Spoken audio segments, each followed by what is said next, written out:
Hello, my friends. Liberty Garden, May 30th, Saturday. And today I came to finish this gap. It's done. It's the fourth wire gap that I put into the farm.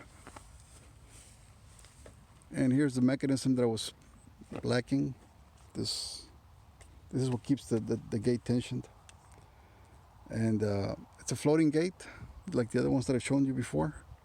This is made of cedars, some honey locust, and I believe a boat post here. This boat post, it took me about 8 minutes with a drill to drill through this thing, and this is only about 2.5 inches. 8 minutes to drill through it with a good drill, actually, a Milwaukee. That is just hard wood. I mean, I kept taking the bit, and it was just hot, and put it back in, and it just kept on spinning. It's just such hard wood. But anyway, I want to talk to you about farm expenses, in case any one of you want or own land, or thinking about it, or I don't know, or have it already, have the land, and you're trying to get some cows or improve it. A farm will take everything from you if you're not careful. It will take every penny in your pocket, especially if you don't know what you're doing, if you're new at it. When I started this, I began with the best of intentions of replacing this, replacing that, and doing this and doing that. And man, it takes money out of you quickly. So I've gotten a little wiser, a little smarter with my money and the way I do things around the farm. And when I started reusing things in the farm, I started moving a lot faster, because when you reuse, you also don't have to worry about what to do with the old crap that you're removing. For example, fences. I began doing my perimeter fences brand new, and I have frontage road on that side, so yeah, I wanted that fence over there to be brand new and tight and everything, and I did that. But then when I got to this perimeter fence on that side, that by those trees over there, I just re-pulled the wire on that thing and reused the T-post. And if the wire was too toasted, I just threw a new line and kept on going. And the fence is tight, and so far nothing has gone out and nothing has come in. And that's it. These little gaps here, gotta be careful because there's a lot of cow cakes now here. These gaps here, they're 16-foot gaps. Some of them are a little less, some of them are a little more. But if I had to put actual field gates in here, let's say an average gate is about $125 at Tractor Supply. You're talking about 4 times 125. That's $500. That could be a cow calf pair at the barn sale. That could be a bred heifer. That could be a little steer, a weaned steer that you sell in the fall. That could be a lot of things that produce money and put money back in your pocket instead of just take it out. So try to reuse as much as you can on your farm. I mean, the cost of this gate here, what is it? Maybe $2 in wire, and the posts, they're just from the trees that I've been taking down and clearing through the fence line. Just my work, my labor, about 2 hours of work to put it up, and that includes bringing the posts out here and doing all this stuff on foot, because I don't have an ATV. If you have an ATV and everything, you could have done this a lot faster.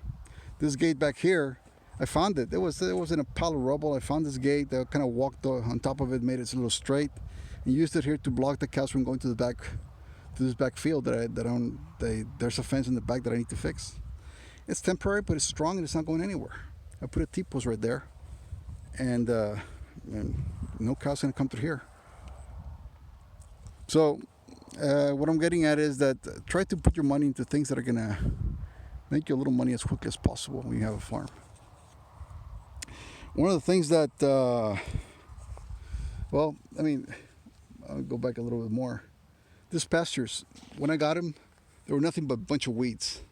They were all weeds and had a bunch of cedars. You see all the piles of cedars that I have there. I cleared them. I clear all these seeds, all the cedars with a bulldozer. I did pay for that. And then I was going to put grasses here, and I told the guy who had the dozer to come and scratch the soil, till it, so we could put some grasses, and that's all it took. Once I tilled that, there's a seed bank in your soil that lies dormant for many, many years. It could lie dormant for many years. So as soon as I removed the trees and tilled the soil, 3 weeks later the grass was out. And I didn't have to put anything in. I didn't have to plant any grass. I might do a little clover this winter, but there is clover here.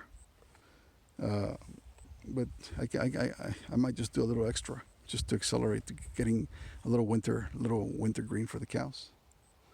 But look at all this here. It was nothing but cedars, and now it's nothing but grass. And that's one way to reuse your existing land, I guess. I mean, that was an old pasture that everybody kept telling me, "Oh, you gotta spray, and you gotta do this, and you gotta do that." And all I did was just till it, and nature took over. And after that, the other thing is tractors.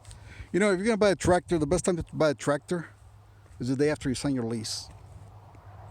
Quite frankly, the day after you sign your not your lease, I'm sorry, your mortgage. So the day after you sign the note on the bank and you have any money left, go get your tractor. If you're gonna buy a tractor, but you got to consider why you want a tractor and how much you're gonna use it, and if you're gonna buy a new tractor or a used tractor. A new tractor is nice. It's very nice, and I'm talking to you from a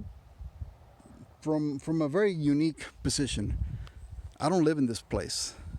I come here on the weekends.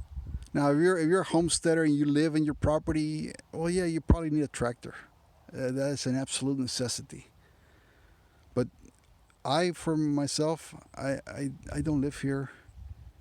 Buying a new tractor so I could be sitting in the barn gathering cobwebs most of the time, and I have a $600 note, it makes no financial sense for me.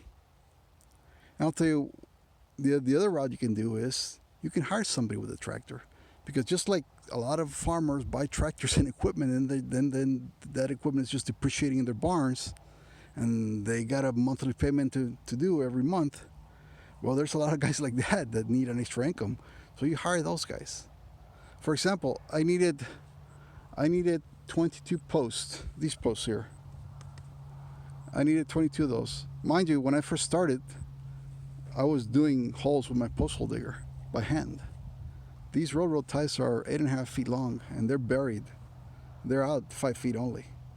I mean, so I'm doing 3.5, 4 foot holes by hand, killing myself. So one day I told the guy with the tractor, I said, "Hey, can you go dig some holes for me? I need about 22 holes for my corner braces. You know, these braces here. Instead of digging them by hand, it would have taken me a year to do it on the weekends only, and probably a lot of hours of pain." And the guy says, "Yeah, I can go do it." And he says, "What kind of posts are you going to put in there?" I said, "Well, just get some Tractor Supply posts, I guess. I mean," or he says, "Well, I got telephone posts. Would you like some?" I said, "Hell yeah, I would have liked some." "How much?" And he says, "Well, I'll give them to you $1 a foot."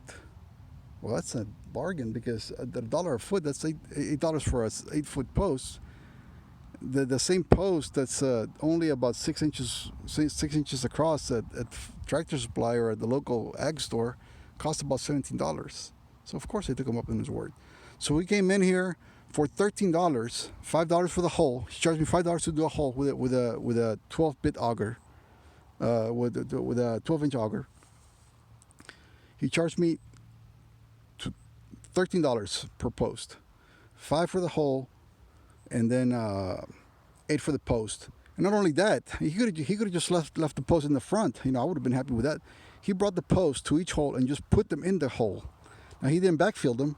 That would have been awesome, but that would have been an abuse of of his kindness.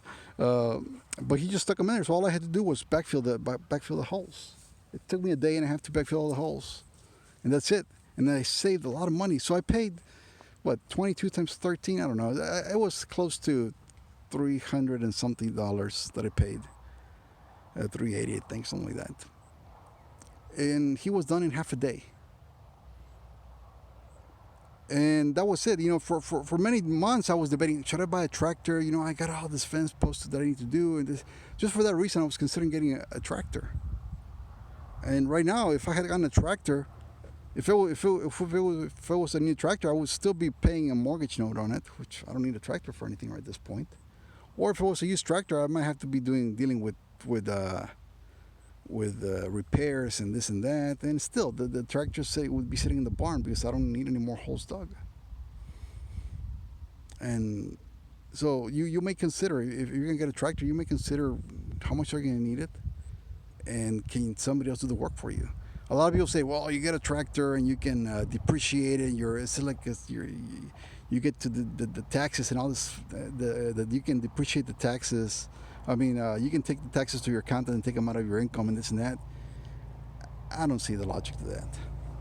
Okay, so you're gonna save 30%. Let's say your tax bracket is 30%. You're in that tax bracket, or the 20%, whatever tax bracket you're in. You're gonna save 20% on the depreciation for that year on that tractor. You still got to pay the rest of it. And I bet you if you take that rest that you still had to pay on it, and you pay it out to somebody that owns a tractor, well, that too you can take the account as an expense, a farm expense. You don't have to do the work yourself behind the tractor. All those guys that tell you, well, the tractor depreciates and it's an expense and this and that. Yeah, but you still got to be on top of the tractor doing the work. Whereas me, I just pay somebody to come out and do the work, and I get to take to the accountant the bill that guy gave me. In this case, I mean, he charged me close to $400 to put 2 posts in here, and that's it. Anyway, I mean, there's a lot of things about operating a farm that could be expensive, very expensive, and that's normal. But whether you want it to be a fixed expense or you want it to be a one-time thing, that's up to you. I would say contract as much as you can to other people. I mean, you're also helping your neighbors and stuff like that. I mean, that's a good way to make. If your neighbor has got a tractor and he's unemployed or he needs a little extra money, well, what better way to make a good neighbor out of him? But there's some things that you don't. At least I don't see a need for. If you're in my position where you don't live in that homestead and you're just kind of occasionally going out there. Anyway, folks, I thought I'd share this with you. I might do a video a little later about the cows, and they're in the front. We had an interesting episode. I'll mention it later. We thought a bull had gotten in here. There's a bull next door, and he's been sniffing the cows, and we thought he got in here. My cows are only about 13 months old, and I don't want them bred until they're about 18 to 20 months. I'll touch on that later. But anyway, until next time, folks.